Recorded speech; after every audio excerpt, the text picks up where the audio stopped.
Hello साथियों, नमस्कार। मैं आशुतोष और आपके अपने प्यारे यूट्यूब चैनल नौकरी अड्डा 365 पर आप सभी का स्वागत है। जैसा कि आपको पता है कि मैंने आपसे प्रॉमिस किया था कि जो आपकी साइंस की क्लासेस जो है पूरा पूर्ण रूप से आपको दी जाएंगी, तो बिल्कुल उसी तर्ज में आपकी साइंस की कुछ क्लासेस रिकॉर्ड कर दी गई हैं। अगर आपने उस वीडियो को नहीं देखा है तो प्लीज़ लिंक में वीडियो है या फिर प्लेलिस्ट में वीडियो है, जाकर उस वीडियो को जरूर देखें। और आज ये जो आपका साइंस का तीसरा लेक्चर होने वाला है या फिर मान लें चौथा लेक्चर, क्योंकि ऑलरेडी 3 लेक्चर मैंने बता दिया है, ये आपका 4th लेक्चर होने वाला है। वीमा खत्म हो चुका है, मात्रक मापन खत्म हो चुका है। और उसके बाद साथी क्या, उसके बाद आज का जो टॉपिक स्टार्ट होने वाला है, बहुत ही प्यारा टॉपिक है। क्या है? दूरी तथा गति वेग। इसके पहले सदिश और अदिश राशियां भी मैंने बता दिया है, और उसका पीवाईक्यू भी यानी कि प्रैक्टिस सेट भी सॉल्व करा दिया है। तो जो आज का टॉपिक रहने वाला है साथी, वो आज का टॉपिक क्या है? गति या वेग। क्या बोला साथी? गति तथा वेग। गति तथा वेग, ये आपका क्या है? चैप्टर है। और इस चैप्टर की शुरुआत होने चल रही है। क्या है साथी? मोशन एंड, ध्यान से सुनना, क्या? Motion and velocity. और इसी संदर्भ में मुझे चैप्टर का शुरुआत करना है, जिसमें कुछ इंपॉर्टेंट फार्मूले वगैरह और कुछ इंपॉर्टेंट थ्योरीज वगैरह समझना है।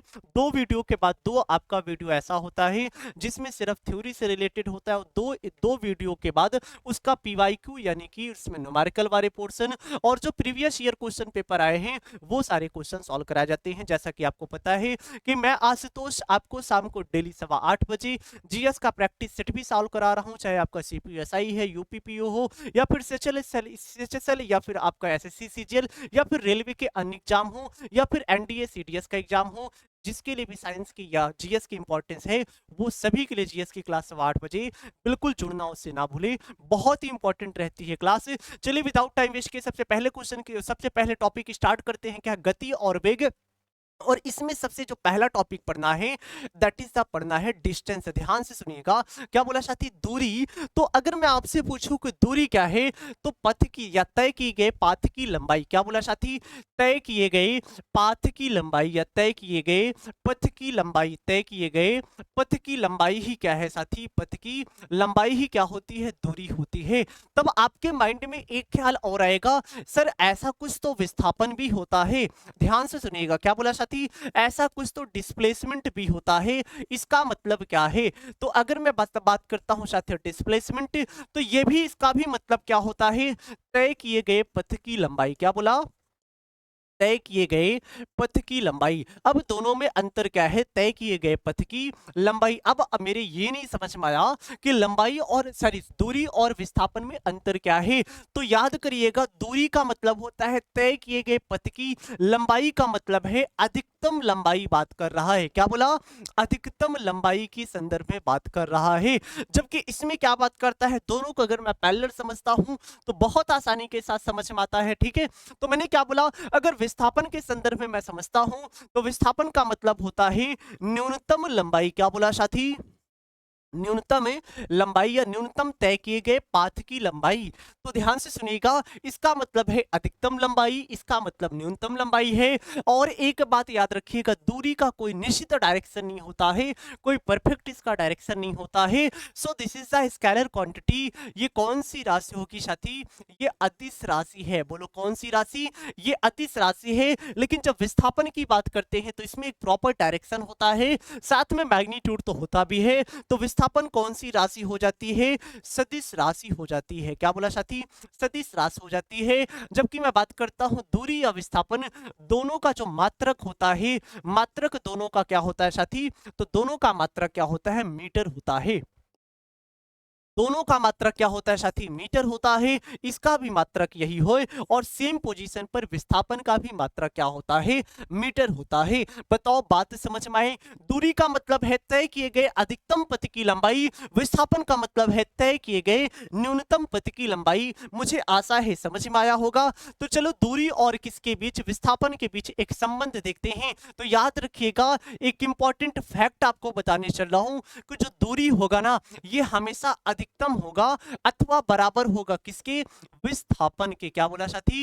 ध्यान से सुनना, ये कईयों बार आपके सामने कॉम्बिनेशन आ जाता है, उसमें से बोलेगा कौन सा ऑप्शन सही है, और इसमें बोल देगा आपका कौन सा दूरी और क्या बोला दूरी और विस्थापन के बीच क्या, या दूरी और विस्थापन में कौन सा ऑप्शन सही है? पहला ऑप्शन दे देगा दूरी इज ऑलवेज ग्रेटर देन विस्थापन, या फिर दूसरा ऑप्शन करके दे देगा, दूसरा ऑप्शन क्या, विस्थापन इज ग्रेटर देन, या विस्थापन विस्थापन इज ऑलवेज ग्रेटर देन दूरी, या फिर तीसरा ऑप्शन करके दे देगा साथी क्या, दूरी इज ग्रेटर देन और इक्वल विस्थापन, या फिर चौथा ऑप्शन करके दे देगा क्या, चौथा ऑप्शन दे देगा विस्थापन इज ग्रेटर देन और इक्वल, इज ग्रेटर देन और इक्वल दूरी।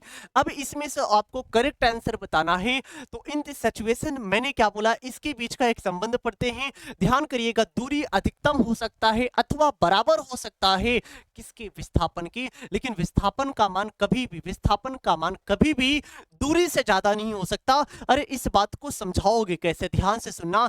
जैसे मैंने बोला यहां से मैं चलना प्रारंभ किया 3 मीटर और इधर मैं चलकर आया 4 मीटर, तो बताओ यार टोटल दूरी मैंने कितना तय किया। तो अगर मैं टोटल दूरी के संदर्भ में बात करता हूं तो पहले मैंने 3 मीटर चला और फिर मैं 4 मीटर चला, तो टोटल कितने मीटर हुआ साथी, 7 मीटर मैंने दूरी तय किया। कितना, 7 मीटर मैंने दूरी तय किया।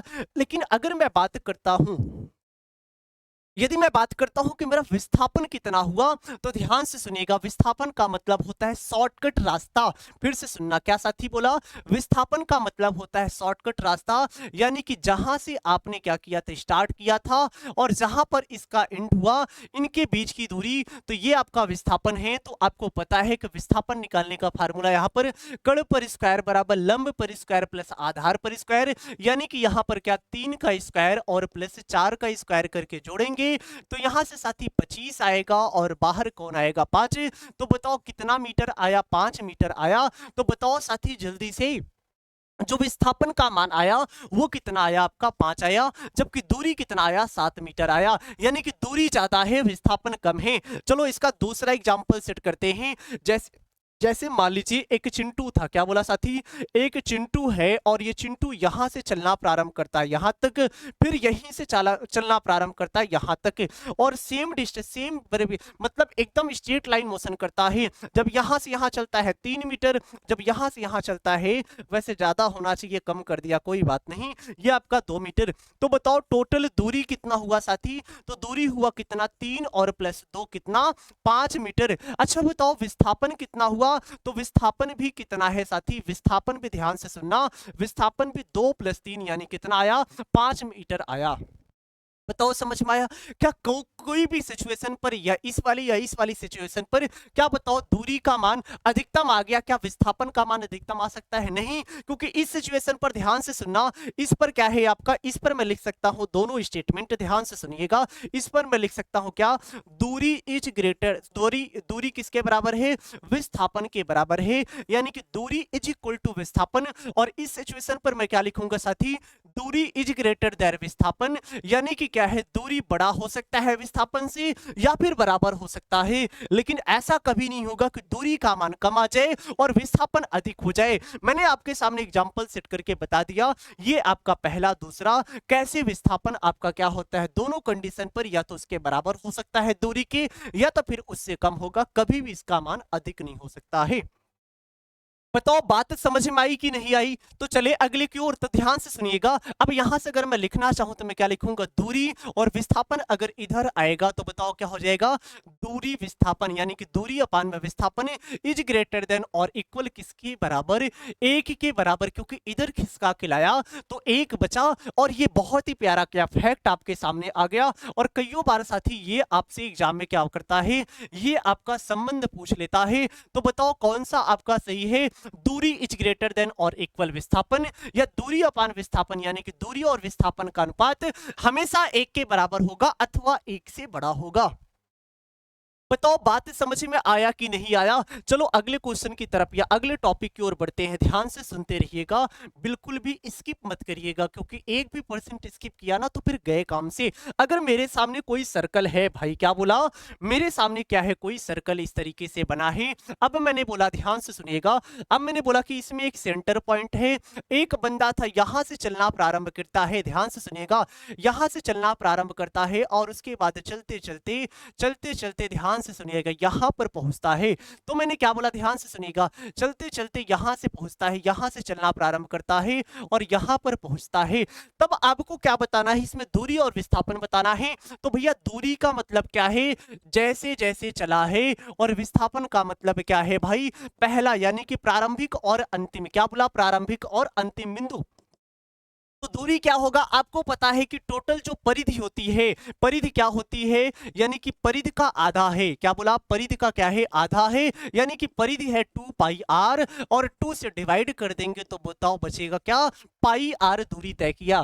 दूरी आपका मतलब जैसे जैसे रास्ते पर तय किया। जबकि अगर मैं विस्थापन की बात करता, अगर मैं क्या करता भाई, विस्थापन यहां पर निकालता साथी, तो विस्थापन का मतलब क्या होता है, प्रारंभिक बिंदु, क्या बोला साथी, प्रारंभिक बिंदु और कौन सा, अंतिम बिंदु, क्या बोला, प्रारंभिक बिंदु और अंतिम बिंदु के बीच की दूरी, के अंतिम बिंदु के बीच की दूरी, यानी कि सीधा सीधा बीच की दूरी, यानी कि सीधा सीधा शॉर्टकट रास्ता है। जहां से स्टार्ट किया, यहां से स्टार्ट किया और पहुंच गए यहां पर, तो बताओ अगर इसके बीच की डिस्टेंस दिया है, या मान लीजिए रेडियस दिया है आर, तो ये भी आर होगा। तो बताओ आर प्लस आर मिलकर बेकार नहीं, क्या बोला, आर प्लस आर मिलकर कितना, 2 आर आ गया विस्थापन। बताओ समझ में आया, बताओ बात समझ में आया कि नहीं आया भाई, दूरी और विस्थापन दोनों बातें क्लियर हो गई, निश्चित रूप से आपको क्लियर हो गई होंगी। तो आगे बढ़ते हैं दूरी और विस्थापन के बाद, इसके बाद हम चलते हैं क्या भाई, सचाल और वेग पर चलते हैं। क्या बोला साथी, चाल और वेग पर चलते हैं। तो सबसे पहले अगर मैं बात करता हूं चाल, और मैंने साइड में क्या लिखा है, वेग लिखा है, दिस इज द स्पीड, इसको क्या बोलते हैं, स्पीड, और ये क्या है साथी, वेलोसिटी है। ध्यान से सुनिएगा, क्वेश्चन को एक बार टॉपिक को ध्यान से पढ़िएगा, क्योंकि इसी पर अभी पीवाईक्यू यानी कि प्रीवियस ईयर क्वेश्चन के पेपर सॉल्व कराएंगे, जिसमें बहुत सारे क्वेश्चन आपको लगता है आ जाएगा, लेकिन जब आपके सामने क्वेश्चन आता है तो बड़ी प्रॉब्लम कर जाती है। तो अगर मैं बात करता हूं चाल क्या है, तो चाल का फार्मूला आपको पता है कि चाल बराबर क्या होता है साथी, चाल बराबर होता है दूरी बटे समय, क्या बोला, दूरी अपान में समय। जबकि अगर मैं बात करता हूं वेग, तो वेग बराबर क्या होता है साथी, वेग बराबर होता है विस्थापन अपान में समय, क्या बोला, विस्थापन अपान में क्या होता है, समय। यानी कि दोनों का फार्मूला आपके सामने है। चाल बराबर क्या है साथी, दूरी अपान में समय, और वेग बराबर क्या है, विस्थापन अपान में समय। जल्दी से बताओ ये कौन सी राशि है, ये अदिश राशि है, बोलो ये कौन सी राशि है, अदिश राशि है। जबकि अगर मैं बात करता हूं तो वेग कौन सी राशि है, सदिश राशि है, क्योंकि इसमें एक प्रॉपर डायरेक्शन होता है। इसमें क्या होता है साथी, एक प्रॉपर डायरेक्शन होता है। चलो बताओ दोनों का मात्रक क्या होता है, दोनों का मात्रक होता है मीटर प्रति सेकंड, क्या बोला साथी, मीटर प्रति सेकंड इसका भी मात्रक है, और मीटर प्रति सेकंड क्या होता है, इसका भी क्या होता है साथी, मात्रक होता है, क्योंकि दोनों का मात्रक सेम है। जबकि अगर मैं बात करता हूं, ध्यान से एक एक टॉपिक को सुनते चलिएगा। चाल और दूरी में सिंपल सी डेफिनेशन, चाल बराबर क्या है, दूरी बटे समय, यानी कि दूरी परिवर्तन की समय दर को चाल कहते हैं। और इसी तरीके से विस्थापन परिवर्तन की समय दर को क्या बोलते हैं, वेग कहते हैं। और वेग में भी दो प्रकार के होते हैं, एक होता है साथी आपका तात्क्षणिक वेग, क्या बोला साथी, तात्क्षणिक वेग होता है, तात्क्षणिक वेग। और दूसरा होता है साथी क्या, औसत वेग, क्या बोला, औसत वेग होता है।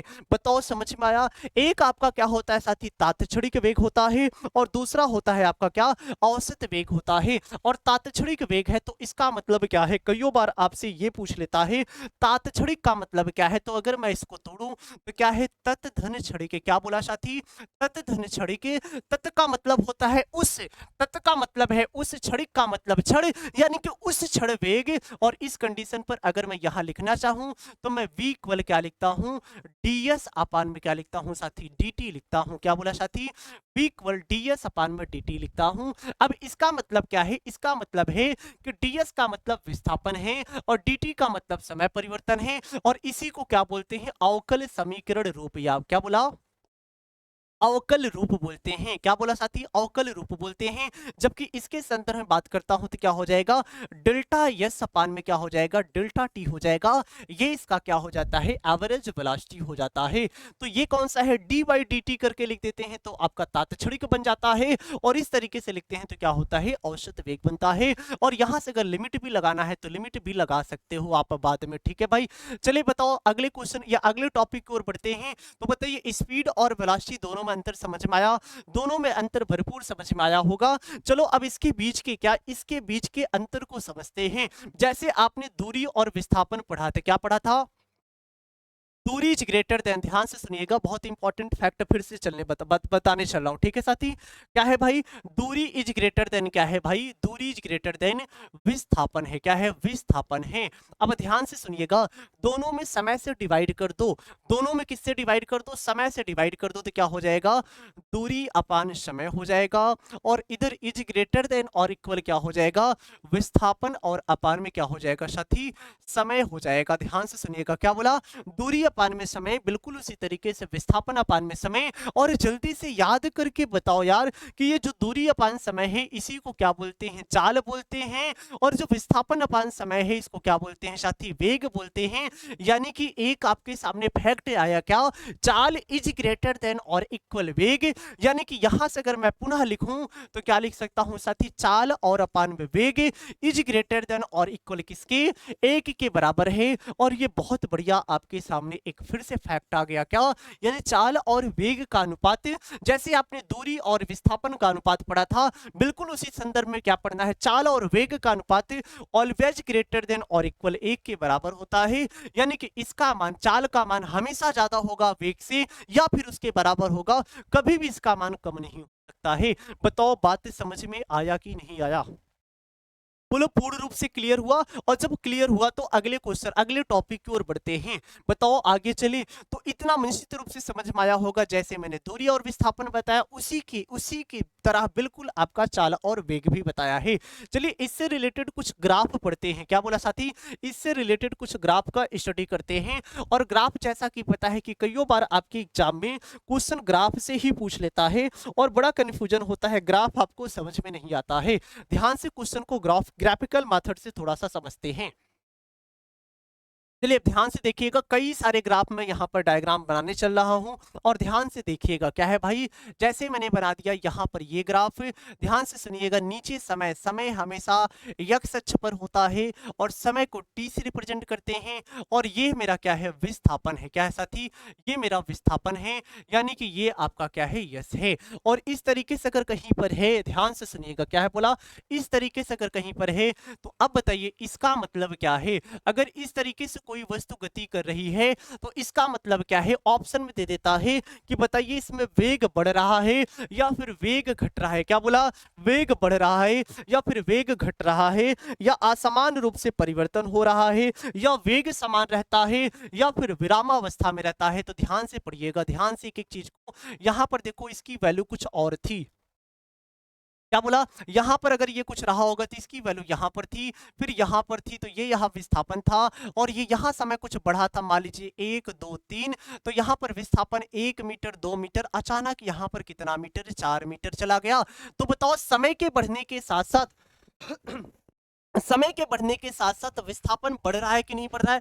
ध्यान से समझिएगा, जैसे जैसे ध्यान से सुनिएगा, ये एक्स अक्ष है, ये वाई अक्ष है। यहां पर जब समय 1 सेकंड था तो मीटर कितना था? 1 मीटर। 2 सेकंड पर 2 मीटर, 3 सेकंड पर 4 मीटर। तो बताओ वेग बढ़ रहा है कि घट रहा है भाई? वेग बताओ बढ़ रहा है कि घट रहा है? तो लगातार वेग का मान बढ़ रहा है क्योंकि विस्थापन बढ़ रहा है। तो इसका मतलब क्या है? इसका मतलब है वेग क्या हो रहा है? लगातार बढ़ रहा है। वेग क्या हो रहा है साथी? लगातार क्या हो रहा है? इंक्रीज हो रहा है, यानी कि बढ़ रहा है। लगातार वेग क्या हो रहा है? बढ़ रहा है। क्या बताओ वेग एक समान रूप से बढ़ रहा है? क्या क्या बताओ वेग एक समान रूप से बढ़ रहा है? नहीं, वेग किस रूप से बढ़ रहा है? असमान रूप से। किस रूप से भाई? असमान रूप से वेग बढ़ता है। असमान रूप से क्या बढ़ता है? वेग बढ़ता है। बताओ बात समझ में आया? बताओ अगले ग्राफ की तरफ बढ़ते हैं। तो अगला ग्राफ आपके सामने है और अगले ग्राफ को ध्यान से देखिएगा।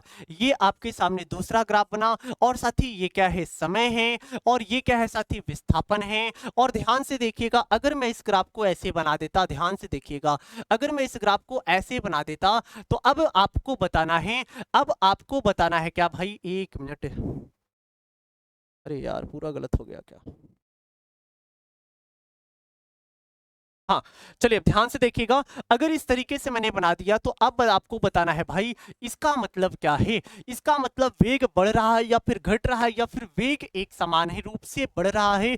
आपको सभी को जवाब बताना है, तो जल्दी से बताइए इसका मतलब क्या है, वेग समान रहता है या फिर वेग बढ़ रहा है। तो वेग क्या रहता है, अब ध्यान से सुनिएगा भाई।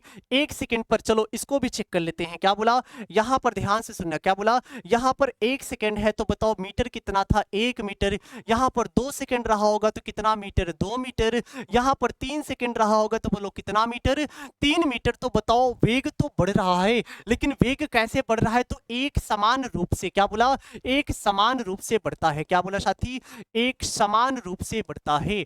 एक समान रूप से क्या करता है, वेग बढ़ता है। एक समान रूप से वेग क्या होता है, बढ़ता है। बताओ बात समझ में आए। चलो तीसरे की तरफ बढ़ते हैं। तो तीसरा आपके सामने क्या है, ध्यान से सुनिएगा। तीसरा ग्राफ यहां पर मैं बना रहा हूं और ध्यान से बोर्ड पर देखिएगा। क्या बनाया भाई, इस तरीके से मैंने बना दिया। आपको पता है कि ये आपका क्या होगा, टी होगा, और साथ ही ये क्या है, यस है, यानी कि विस्थापन है। और अब की बार देखिएगा ग्राफ क्या, अब की बार जो मैंने ग्राफ बनाया है, ध्यान से देखिएगा। अब की बार जो मैंने ग्राफ बनाया है, यहां पर ध्यान से देखिएगा भाई। पहले तो वेग इसका ध्यान से सुनिएगा, यहां पर कुछ समय रहा होगा 1 सेकेंड, फिर उसके बाद इसको और थोड़ा सा सही से बना दें। हाँ,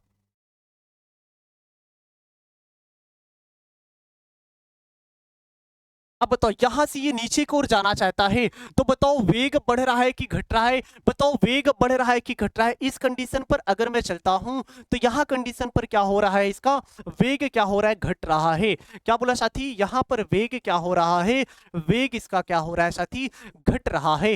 ध्यान से देखिएगा, पहले यहां पर कुछ, यहां से थोड़ी देर यहां तक तो बढ़ता है, ध्यान से सुनिएगा। मान लीजिए यहां तक बढ़ता है, लेकिन फिर इसके बाद धीरे धीरे ये नीचे आना चाहता है, यानी कि एक मैक्सिमम पोजीशन के बाद यहां मान लीजिए 5 मीटर रहा होगा, अब धीरे धीरे ये घटना चाहता है, यहां पर 4 मीटर। तो बताओ इसका मान बताओ घट रहा है कि बढ़ रहा है, तो लास्ट में क्या होना स्टार्ट हो जाता है, वेग घट रहा है। बताओ बात समझ में आया। चलो अगले ग्राफ की तरफ बढ़ते हैं। तो अगला ग्राफ ध्यान से देखते हैं। अगला ग्राफ आपके सामने है और इस प्रश्न का जवाब बताना है। अगर आपके सामने ग्राफ इस तरीके से, ये टी समय है और ये यस क्या है साथी, विस्थापन है, और कहीं पर ग्राफ इस तरीके से बना दिया। क्या बोला साथी, ग्राफ इस तरीके से, एक मिनट भाई,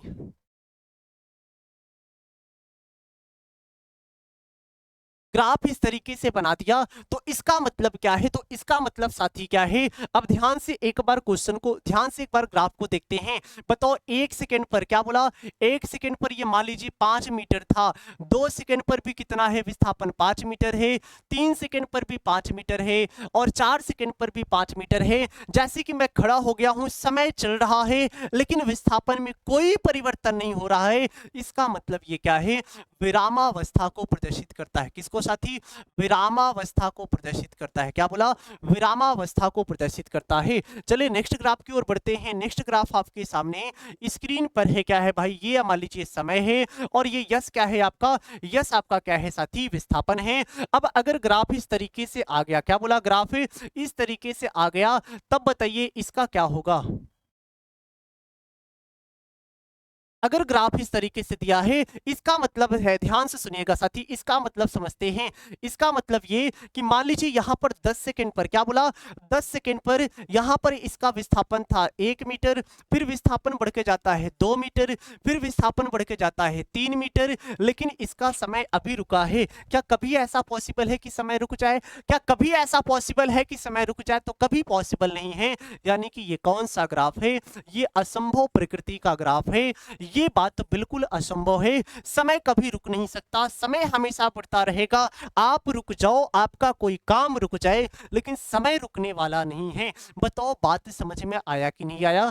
तो वेग से रिलेटेड कुछ बातें मैं बता दिया। अब मैं चलता हूं साथी, त्वरण की ओर चलता हूं। क्या बोला साथी, अब मैं त्वरण की ओर चलता हूं। तो अगर मैं आपसे बात करूं त्वरण बराबर क्या होता है, यानी कि एक्सीलरेशन बराबर क्या होता है, तो विद सिंपल आपको फार्मूला पता है, वेग बटे समय। क्या बोला, वेग परिवर्तन की समय दर को क्या कहते हैं, त्वरण कहते हैं। और त्वरण में भी दो प्रकार का होता है, त्वरण में भी दो प्रकार का। एक आपका क्या होगा साथी, तात्क्षणिक। क्या बोला, तात्क्षणिक, तात्क्षणिक वेग, और दूसरा क्या होगा, औसत त्वरण। सॉरी, त्वरण है तो यहाँ पर त्वरण इस्तेमाल करना है। औसत त्वरण। अगर मैं बात करता हूं क्या है साथी, एक आपका क्या है तात्क्षणिक त्वरण है, दूसरा औसत त्वरण है। और यहां से देखना ध्यान से भाई, ये जो आपका तात्क्षणिक है ना, तात्क्षणिक का मतलब है तत् धन क्षणिक, यानी कि उस क्षण की बात कर रहा है। तो फिर से क्या हो जाएगा, यहां पर त्वरण इक्वल हो जाएगा, सॉरी ए इक्वल लिखना है, डी ए नहीं लिखना है। तो यहां से ए बराबर क्या हो जाएगा, डीवी अपान में dt। और ये इसका अवकल रूप है, क्या बोला साथी, ये इसका कौन सा रूप है, तो ये इसका अवकल रूप है। जबकि औसत त्वरण की बात करते हैं तो इसका मतलब क्या है, डेल्टा वी अपान में क्या आता है, डेल्टा टी आता है।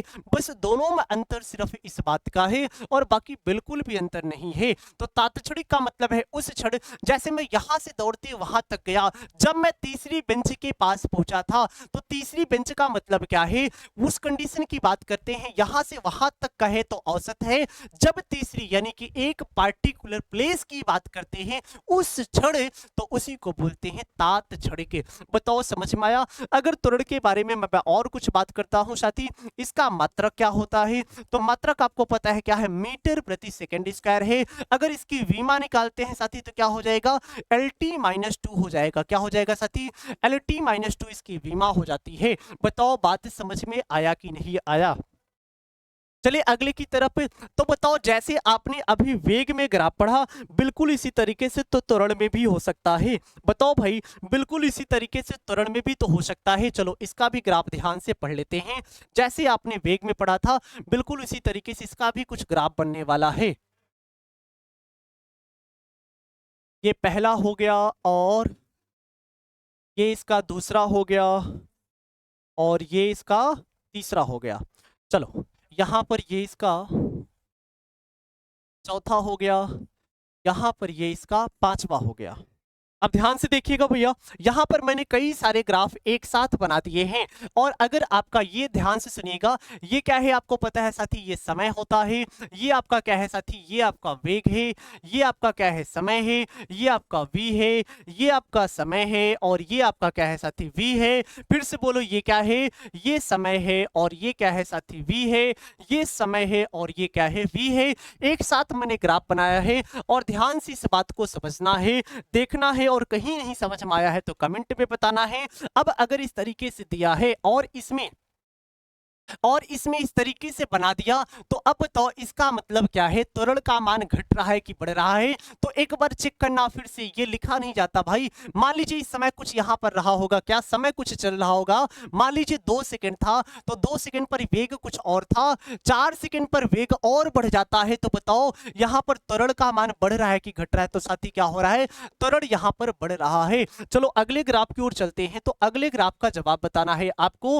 अब इस कंडीशन पर है तो ये नीचे जाना चाहता है। तो अब बताओ यहां पर मान लीजिए समय देखते हैं, तो यहां तक तो बढ़ता है, लेकिन अब इसके बाद क्या बोला, समय तो लगातार बढ़ता जाएगा। मान लीजिए 5 सेकंड है, यहां पर 6 सेकंड हो जाएगा, लेकिन यहां पर वेग इसका कुछ और है, यहां पर इसका वेग घट गया है। जब समय के साथ वेग घटने लगेगा तो इसको क्या बोलेंगे साथी, इसको बोलेंगे त्वरण घट रहा है। त्वरण क्या हो रहा है, घट रहा है। और जब त्वरण घटता है तो अभी अभी बताएंगे कि मंदन वाली कुछ बातें आती हैं। चलो अगला ग्राफ समझते हैं। और अगला ग्राफ अगर इस तरीके से दे दिया भाई, इस तरीके से सीधा सीधा स्ट्रेट लाइन बना के दे दिया, तो इसका मतलब क्या है, तो साथी इसका मतलब है एक समान त्वरण। क्या बोला, इसका मतलब है एक समान त्वरण। ध्यान से देखना, जब यहां पर 1 सेकंड रहा होगा तो यहां पर वेग कुछ मान लीजिए 1 मीटर पर सेकंड, यहां पर 2 सेकंड रहा होगा तो यहां पर वेग आपका 2। जैसे जैसे समय बढ़ रहा है वैसे वैसे वेग बढ़ रहा है।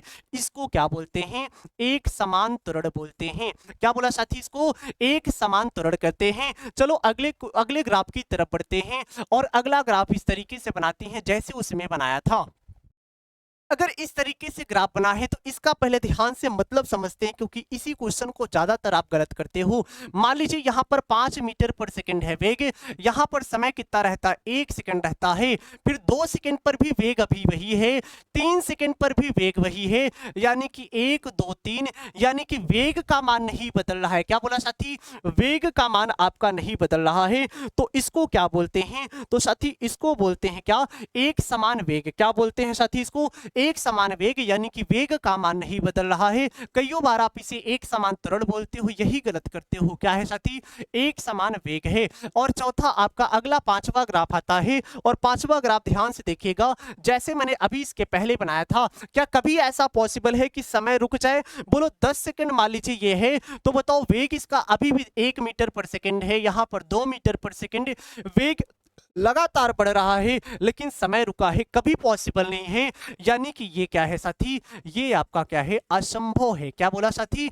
ये क्या है? इम्पॉसिबल है। मुझे आशा है कि पूरा ग्राफ आपको बढ़िया तरीके से समझ में आया होगा, और बहुत बेहतरीन अंदाज में अभी मैंने आपको ग्राफिकल मेथड से कुछ चीजें बताया।